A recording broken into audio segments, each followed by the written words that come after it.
যাত্রাপথে আবারও বিপদের মুখোমুখি হলেন আমেরিকার প্রেসিডেন্ট ডোনাল্ড ট্রাম্প। অজানা এক বস্তুর উপস্থিতি শনাক্তের পর ট্রাম্পের গাড়িবহর বাধ্য হয় বিকল্প পথে যেতে। রবিবার ফ্লোরিডায় নিজের বাসভবন মার-এ-লাগো থেকে পাম বিচ ইন্টারন্যাশনাল এয়ারপোর্টে যাওয়ার জন্য নিয়মিত রুটি বেছে নেওয়া হয়। তবে গাড়িবহর রওনা দেওয়ার পর সেখানে সন্দেহজনক বস্তু শনাক্ত করে সিক্রেট সার্ভিস। এর পরপরই নিরাপত্তার জন্য বিকল্প পথে গাড়িবহর ঘুরিয়ে নেওয়া হয়।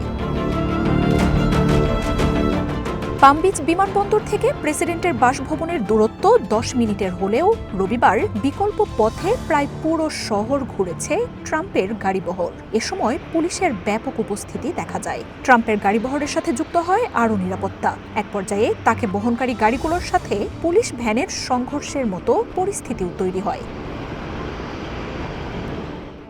হোয়াইট হাউসের পক্ষ থেকেও এই তথ্য নিশ্চিত করা হয়েছে। সন্দেহজনক বস্তুটি কি ছিল তা স্পষ্ট করেনি প্রেসিডেন্টের কার্যালয়। তবে এই বিষয়ে তদন্ত চলছে বলে জানানো হয়েছে। প্রেসিডেন্ট ট্রাম্পের নিরাপত্তার জন্য বিশাল আকারের নিরাপত্তা বাহিনী নিয়োজিত। সড়কপথে চলাচলের আগে নিরাপত্তা নিশ্চিতে আশেপাশের কয়েক কিলোমিটার এলাকায় জারি থাকে সতর্কতা। আর আকাশপথে কয়েক মাইলের মধ্যে আসতে দেয়া হয় না কোনো সামরিক বা বেসামরিক বিমান। তবে এবারই প্রথম নয়। দ্বিতীয় মেয়াদে ক্ষমতা গ্রহণের পর ব্রিটেন সফরেও ট্রাম্পকে বহনকারী বিমানকে ঘিরে প্রতিকূল পরিস্থিতি তৈরি হয়। লন্ডনে নিজের হেলিকপ্টার পরিবর্তনেও বাধ্য হন তিনি।